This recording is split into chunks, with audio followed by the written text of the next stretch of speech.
आ पाप कले दंड अछि कोठी अछि पंचम स्कंद भागवत आपण पढतु पंचम स्कंद भागवत रे लिखा अछि कोन पाप कले कोन दंड मिलिबो गोटिए नरक विषय खाली कहछि ता नाम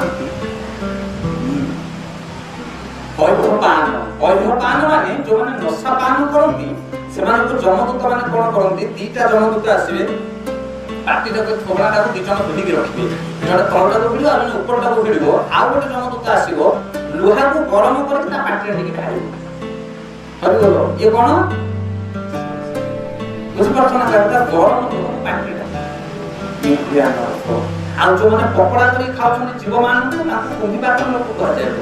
ता देहरे पकेदे टंकुल पकोड़ा करी छाणी आपण को पकोड़ा करे त हम पहुंचबा नि तेल बडरे पडो पडो हम प्लान चली जीवो ना ना ना ए शरीर गला परे आत्मा को गोटे शरीर मिले ता नाम छै जातना शरीर से जातना शरीर को जत्ते कष्ट देला कथा ता भीतर तुम शरीर रो आत्मा बाहर कर तुम छोट सिस्टम सब रेडी ही अछि आमे जानि ये कथा ना आमे जानि सेते थरे पंचम स्कंद भागवत पढंत आपन को रोम टांग कर ठीको आपण अंडा माछ खाइ परबिनी आपण पाप करि परबिनी आमे जानि ने बोली करूचे आपण थरे जानि कि देखंतु पंचम स्कंद भागवत रो जो नरकर वर्णना कराइछि ताकू सुनि कि परीक्षित महाराज कांदु छंती परीक्षित एकांत चक्रवर्ती राजा पांडव मानकर वंशज सुकदेव गोस्वामी के कहउछन हे गोस्वामी दया करी कहंतु जीव मान उद्धार केमिति पाइबे ये तो समस्त नरक यंत्रणा भोग करबे कलियुग रे समस्त पाप करछथि एमानकर उद्धार उपाय कोन हरि बोल